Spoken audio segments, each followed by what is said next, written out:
Et pour le Zoom de ce soir, nous recevons Stanislas de l'Armina. Bonsoir monsieur, Bonsoir. Merci d'avoir répondu à notre invitation. Alors vous êtes ingénieur agronome, ancien ingénieur agronome à l'INA et vous faites publier chez Terramar un nouvel ouvrage qui s'intitule Climat et si la vérité, entre parenthèses, nous rendait libres. Donc c'est une référence évidemment à Saint-Jean, je crois. Oui, exactement. Et vous aviez déjà publié auparavant L'écologie chrétienne n'est pas ce que vous croyez aux éditions Salvador en 2014, il me semble. C'est ça. Et d'autres ouvrages également, mais on ne va pas faire toujours sur l'intégralité. cette thématique. Oui. Alors, vous révélez dans cet ouvrage un débat contradictoire du début des années 2015, me semble-t-il, à la Maison des évêques de France, en présence de plusieurs experts du GIEC. Donc, bien évidemment, nos téléspectateurs l'auront compris, on va parler du climat et du fameux réchauffement climatique qui a excité, entre guillemets, les consciences pendant la COP21. Alors, est-ce que c'est une question difficile que je vais vous poser là, mais est-ce que vous pouvez essayer de nous expliquer très brièvement les thèses qui se sont opposées lors de cette réunion à la Maison des évêques de France? Bon, écoutez, en gros, il y a deux thèses. Il y en a une qui est, que je qualifie volontiers de géocentrique, c'est-à-dire qui est tournée sur ce qui se passe sur la Terre, et en particulier l'homme, et puis une thèse héliocentrique, qui est celle qui permet de dire que c'est le Soleil qui est la principale explication des variations climatiques depuis non pas 150 ans, comme le GIEC s'acharne à faire des calculs sur ses observations sur 150 ans, mais sur plus de 1000 ans, on voit qu'il y a des cycles qui sont liés au Soleil.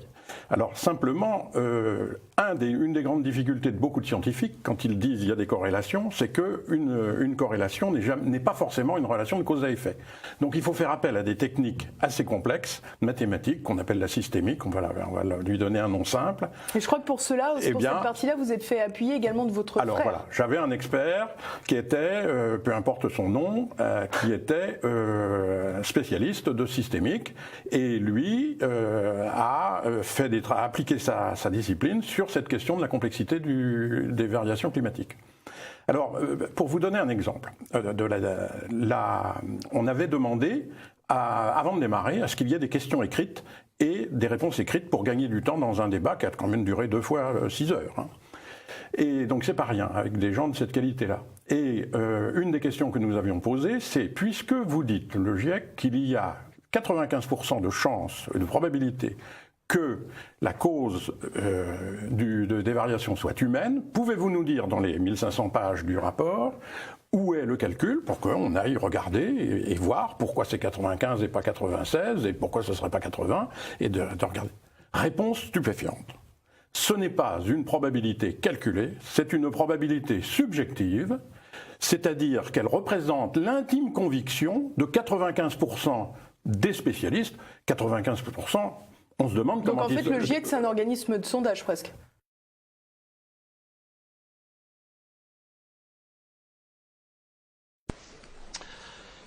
Mr. President, I've just heard a socialist colleague over there talking about Greenland and the ice melting in Greenland. Well, the question I'd like to ask on this subject is, why is Greenland called Greenland? Is it perhaps because Greenland was once green when the world was hotter? Well, it seems that the British people are onto this because a recent opinion poll in the Times newspaper clearly shows that the British people no longer believe in so-called man-made global warming. The British people are very astute, and they're clear that politicians have hijacked the environmentalist agenda. It's been cynically used to raise taxes, to exert control, and now it's being used by the European Union to justify your own existence. This week we've also had the spectacle of one of the leading climate research centres in the UK, which advises the government, being caught altering data and stifling debate. It's an absolute disgrace. So I look forward to Copenhagen, when the political class is sitting round the table, awkwardly failing to mention the giant elephant in the room, which is that the globe has not actually warmed for the past 10 years. Thank you.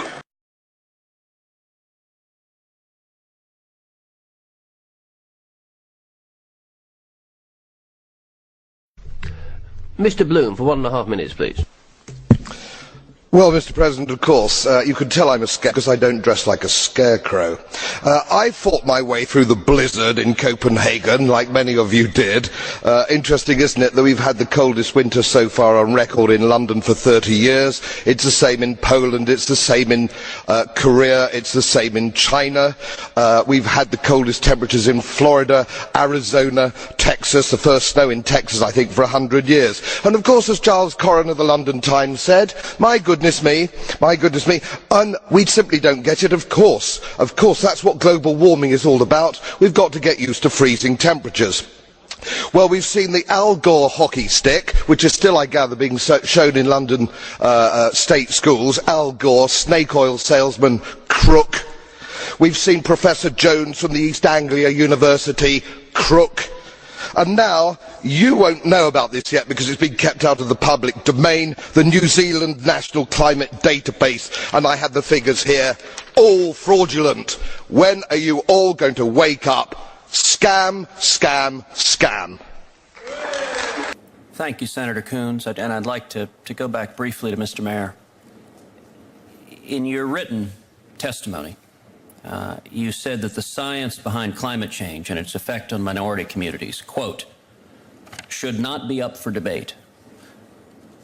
I'm curious, is the Sierra Club, is this a frequent practice to declare areas of science not up for debate, not up for consideration of what the evidence and data show?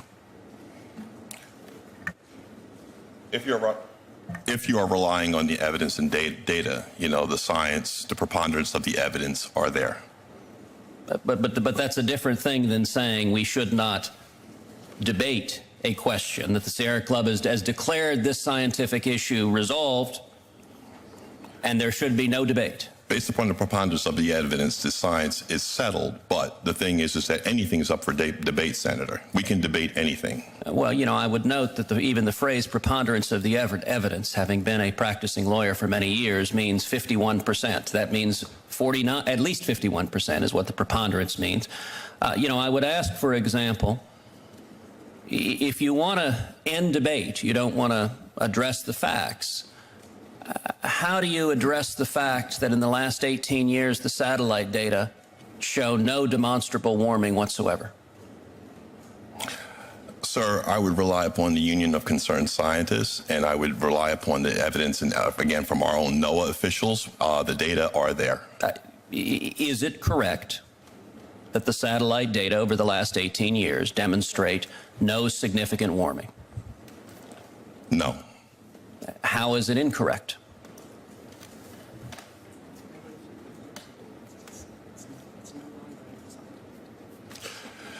Based upon our experts, it's been refuted long ago, and there's it's not up for scientific debate.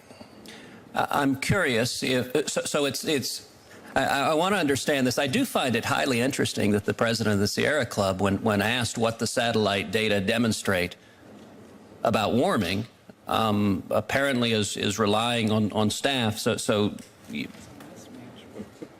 just a mistake. the nice thing about the satellite data is these are objective numbers. Correct. And the numbers over the last 18 years, are you familiar with the phrase the pause?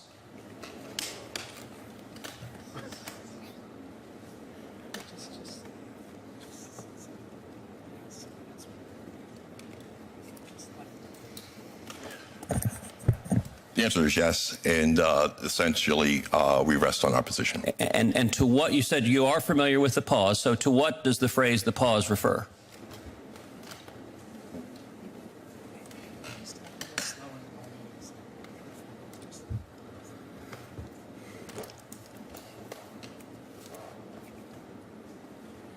I'm sorry, you said you were familiar with that term, so I asked to what does it refer? Essentially, it's the slowing in global warming during the 40s, sir. During the 40s. Is it not the term that global warming alarmists have used to explain the inconvenient truth, to use a phrase popularized by former Vice President Al Gore, that the satellite data over the last 18 years demonstrate no significant warming whatsoever? Global warming alarmists call that the pause because the computer models say there should be dramatic warming, and yet the actual satellites taking the measurement don't show any significant warming. But, Senator, 97% of the scientists concur and agree that there is global warming and anthropogenic impact with regards to global. The problem with that statistic that gets cited a lot is it's based on one bogus study.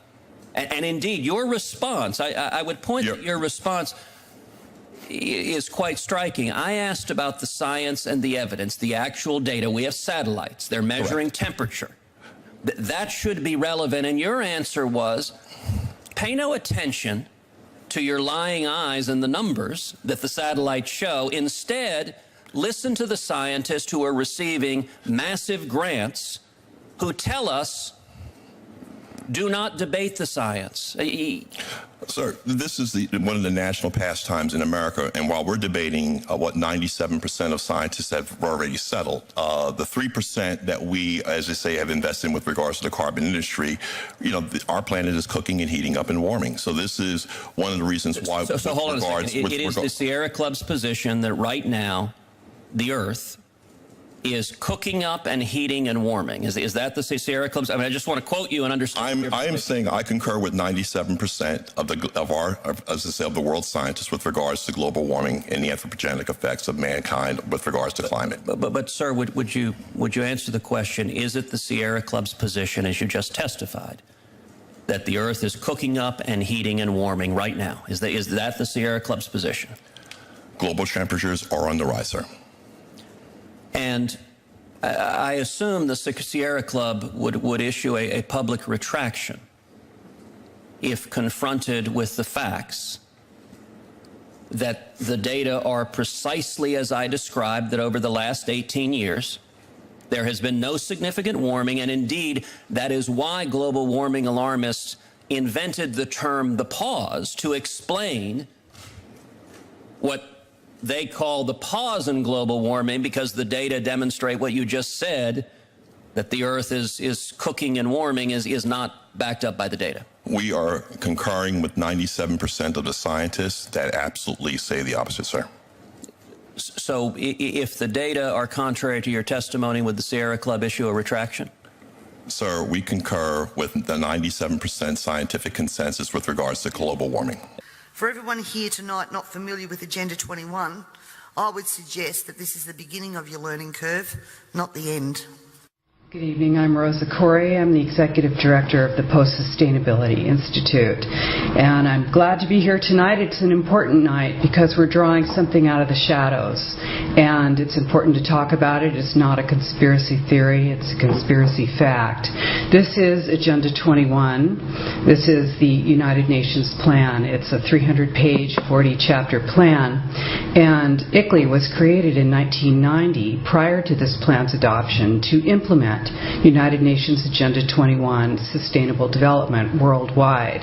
Sustainable development is a term that was defined by the United Nations, and all of these terms come out of the United Nations. Smart growth is part of the United Nations Agenda 21. Your general plan elements are designed in accordance with United Nations Agenda 21 principles. The plan restricts your choices, it limits your ability to govern yourself, and it takes away your freedom. This seems like a rhetorical statement, but it really is not. This is actually what this plan does. And using the cover of environmental concern, our private property rights and our civil rights have been diminished, and they will continue to be so unless we call a halt to it. ICLEI is the International Council for Local Environmental Initiatives, but it changed its name so that you wouldn't know that it's international. It seems like all of these things seem like they sound so good. Sustainable development, green, vibrant, walkable, bikeable. You know, how could you be against that? But really, when you know about this plan, it is really very serious. Former President of the United States, George Bush Sr. said, effective execution of Agenda 21 will require a profound reorientation of human society, unlike anything the world has ever experienced. A major shift in the priorities of both governments and individuals, and an unprecedented redeployment of human and financial resources. Dixie Ray, former Washington State Governor and Assistant Secretary for Oceans and International Environmental and Scientific Affairs, stated, Agenda 21 seeks to establish a mechanism for transferring the wealth from citizens to the third world. Fear of environmental crisis would be used to create a world government and UN central direction. This segment of our society, who fear one world government and UN invasion, through which our individual freedoms will be stripped away, would actively work to defeat any elected official who joined the conspiracy by undertaking Agenda 21. So we will call our process something else. We will call it comprehensive planning or growth management or smart growth. We ended up with sustainable development. 1 year ago, 193 member heads of state came together and agreed on a set of goals to ensure a sustainable future for generations to come. The 17 United Nations Sustainable Development Goals are a roadmap to the better world we all need, and we need to hold leaders accountable. I'm going to talk about a global agenda. An agenda, I think, that has motivated all of you in this room, and there are a surprisingly large number of you. I wasn't expecting quite this large a crowd, frankly. An agenda, I think, of sustainability and responsibility that is much farther along than we had all suspected as recently as September 2015. What are we implementing? Well, we're implementing this global sustainable development agenda. It's first and foremost a global agenda, one that is truly universal. It affects all countries, all peoples, all the time. And there's never been a global agenda anywhere like that. And because it is so universal and because it is so global, it requires the engagement of all stakeholders. And this in itself is a challenge. Over the course of the last year, maybe 2 years, as we've been thinking about what this Sustainable Development Agenda should be, two things have become entirely clear. One, it is a vast agenda. It is essentially transforming the way society is put together. And that means it is beyond the capacity of any government, individually, or any set of governments collectively to implement. They cannot do it alone. We live in a world of 7 billion people with dramatic demographic imbalances, where inequalities are growing, where climate change is reshaping the land and the borders of human civilization. So it is up to us to build a new system for human mobility. Human mobility has always existed in human history. But today the challenge is of a different scale. Now, our new approach, especially on the external side of our work with partners, can flow into the new global compact we are shaping. It has to champion the new development paradigm enshrined in the Agenda 2030. And it must be a compact for partnership and for shared responsibility globally. You can count on us, on the European Union, to continue to work together for the success of this process and to finally move towards a global governance of human mobility. Hello, global citizens. Bonjour à tous. Because of you, governments and businesses around the world have pledged almost $13 billion to the Global Fund. To end these epidemics and to achieve the UN Sustainable Development Goals, we must do more. Well, here is his webpage. And he is the founder of the International Business Leader Forum. And there's a webpage, you can go and look at it. And it says over there, the International Business Leaders Forum puts business at the heart of sustainable development. Key number one to the title. So he's a prince for sustainable development. And here are the IBLF's global footprint. This interactive map catalogues the global work and influence of the IBLF since its creation in 1990. Founded by His Royal Highness the Prince of Wales, we are an independent, not-for-profit organization currently supported by over 100 of the world's leading businesses. It's quite impressive. They're virtually active in every country in the world. And there is the big global footprint map. You will see they are active in the United States, they are active in Canada, and all the other countries have the dot in them. So he's a highly, highly influential man behind the scenes, correlating and being the chairman of all of these mega business conglomerates. You know, he who swings the axe in those circles has a lot of clout. So don't underestimate the power of the man. He is the chairman of those boards. The Prince of Wales Business Leaders Forum, what does it tell us about him? In 1990, organizational meeting in Charleston was called Stakeholders, the Challenge in a Global Market. And there were 100 CEOs from major multinational organizations that attended. The mission of the Prince of Wales Business Leaders Forum is to promote continuous improvement in the practice of good corporate citizenship and sustainable development internationally as a natural part of the successful business operation.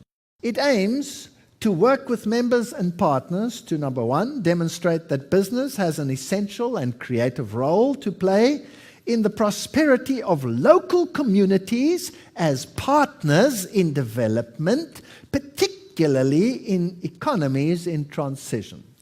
Business, government, community in partnership. To raise awareness for the values of the corporate responsibility in international business practice. Encourage partnership between business, communities as an effective means of promoting sustainable economic development. Doesn't that sound nice? Sounds very nice. The Prince of Wales Business Leaders Forum operates in 26 countries, concentrating on post-communist countries and developing economies, and they are active in every single nation. Fascinating. So you're very powerful. Now, what does that mean? Business, government, in partnership with the community. What is fascism? Through public-private partnerships, the balance of power shifts from the people to the partner who has the most money. As the power shifts to the deepest pockets, that's the corporation, we have then moved into fascism. Rule by big reinvented government and big business. One, the downsizing of federal government in order to fit into the future global governance. And secondly, the government's shift to privatization of public services through public-private partnerships. The word sustainable represents control. If everything has to be sustainable, then every aspect must be controlled. So every area is supposed to be uplifted, the community is supposed to benefit. You're going to get a new sewerage system in the community. Government, business is going to go into partnership on behalf of the community, and this beautiful facility will be built with much fanfare, and your pocket will be emptied more because now you have to pay an extra levy to make it viable. That's the benefit that you get. The way I am describing what happened last year is as follows. For the first time ever, the leaders of the world managed to come up with a plan for the future. A state of emergency has been declared.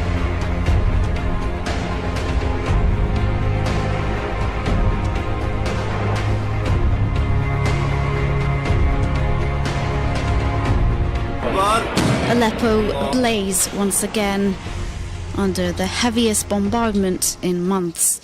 It's also different because it's a universal agenda. If you look at the world through the Sustainable Development Goals, every country is a developing country. The new agenda, for the first time in our experience, explicitly links together development, human rights, and peace and security. Implementing the plan. This is being done through the UN Agenda 21. the Biodiversity Treaty, the Law of the Sea Treaty, the Earth Charter, the World Bank, the World Health Organization, and a whole lot of agreements like NAFTA, GATT, NATO, the Treaty of Rome, all of these. They're working together.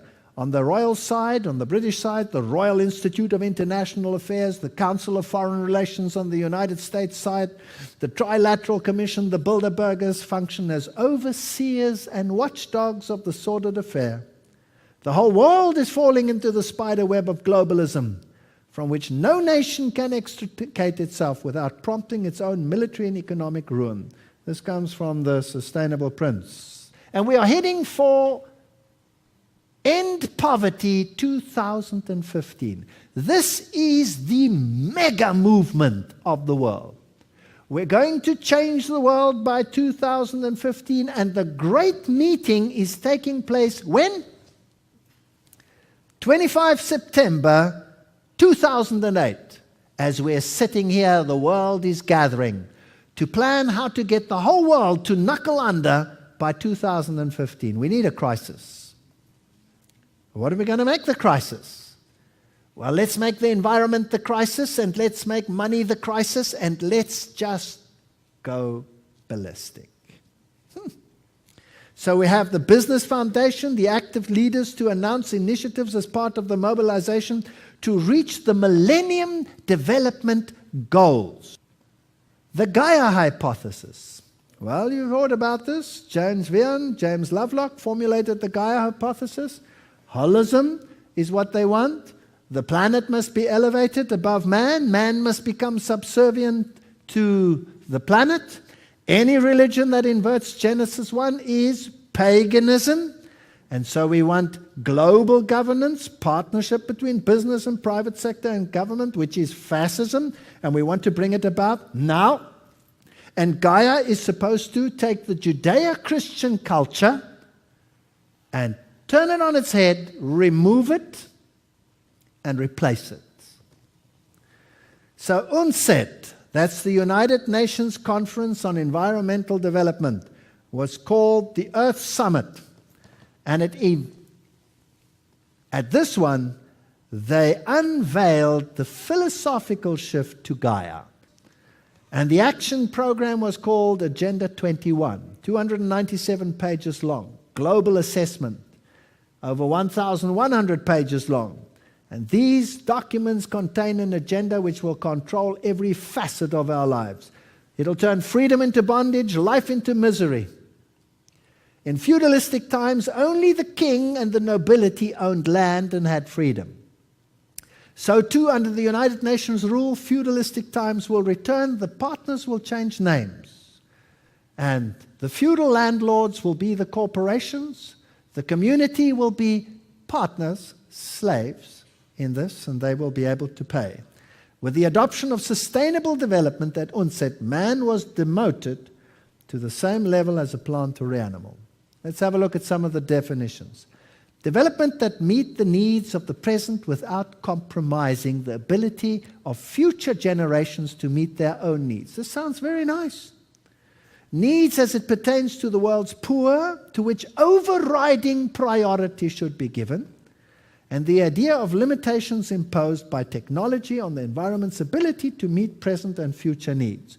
Take from the haves, give to the have-nots. Sustainable development sets up global infrastructure needed to manage, count, and control all the world's assets.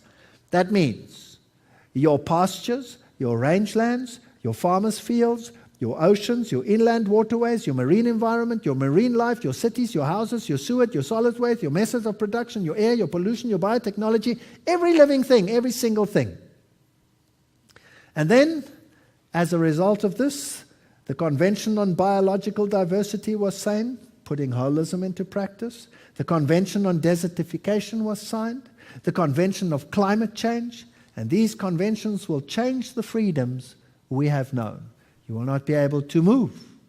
Here is the Earth Charter Initiative. This is their own webpage.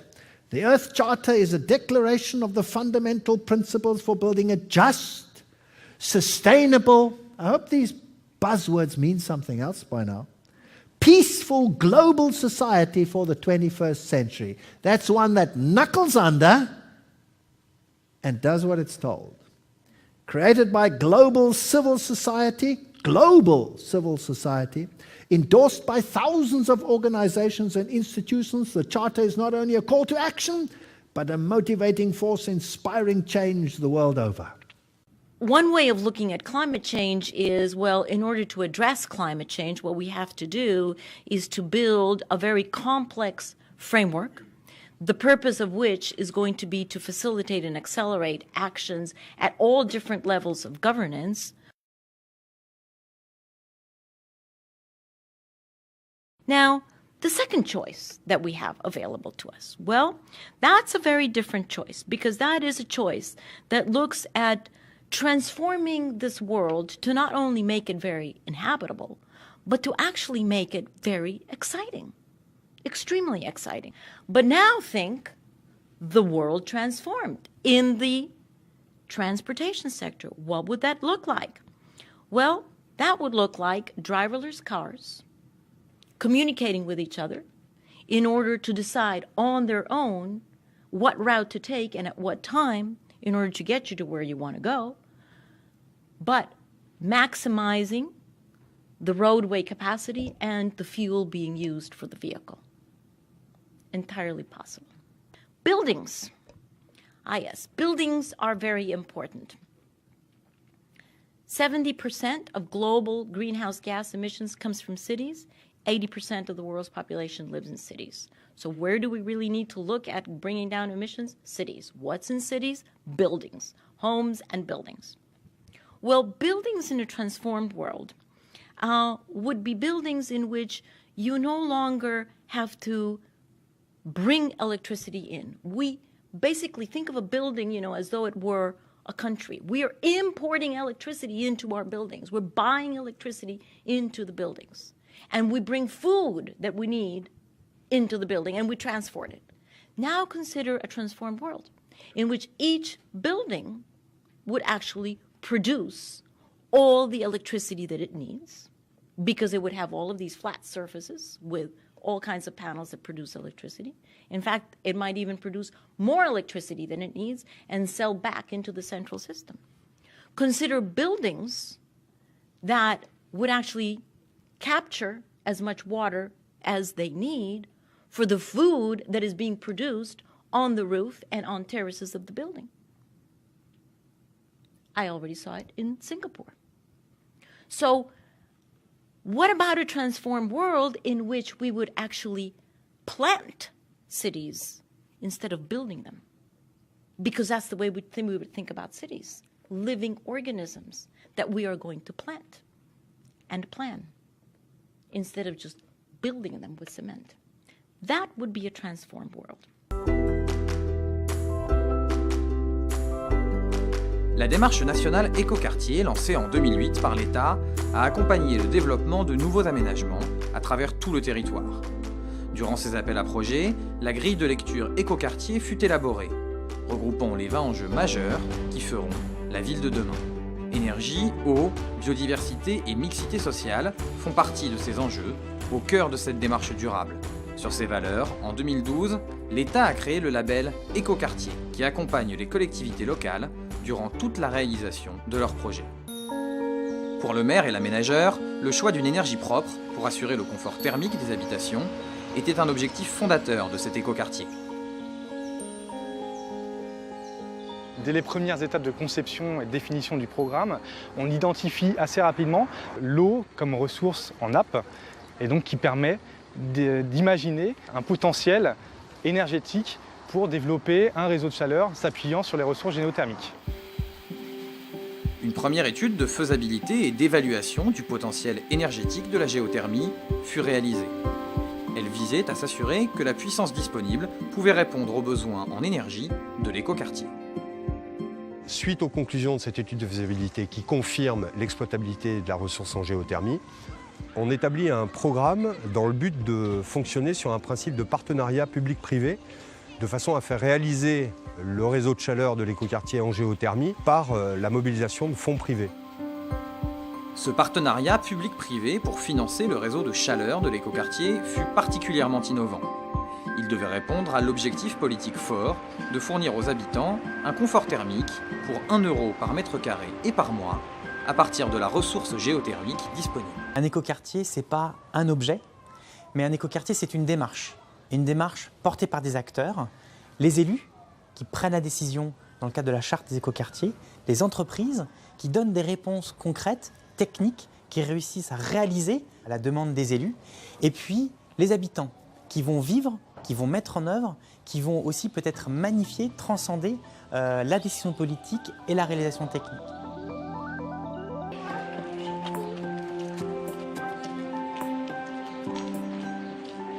Je me souviens d'un samedi matin, on a fait avec tous les architectes et les urbanistes le tour du quartier. On est rentré dans tous les porches, on est rentré dans toutes les allées. Et puis très rapidement, on s'est rendu compte qu'on avait, en tout cas les urbanistes avaient décidé qu'ils avaient besoin de notre avis à nous, habitants du quartier. Cette expertise d'usage, elle était utile et elle complétait de façon efficace l'expertise des urbanistes et des architectes. We have increased food security, increased food security, increased energy security, increased water security. We would have developed a low carbon growth model that actually contributes to economic stability, that improves public health and happiness, by the way, contributes to job creation in completely new sectors, and keeps natural resources, safeguards natural resources for future generations instead of gobbling up everything that we have now. So what is there not to like about that world, I ask you? It is the fabulous world that we should be heading for. Now, you'll probably ask, so you work for the UN, so what the heck is going on at the global level in order to usher in that, future that we want? Well, let me tell you quickly, and then we can go into some discussion later if you want. What is being done to address climate change? Because this future that we're talking about is basically the successful address of climate change. If we successfully address climate change, that's the future that we're looking at, which is actually a pretty cool future.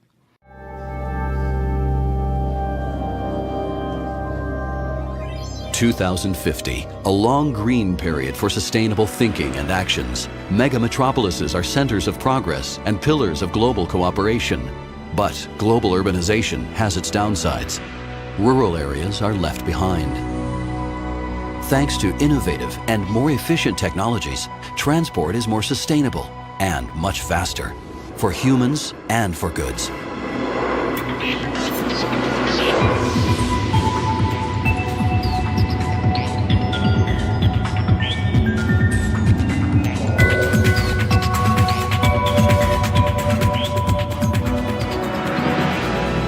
The world has reinvented itself.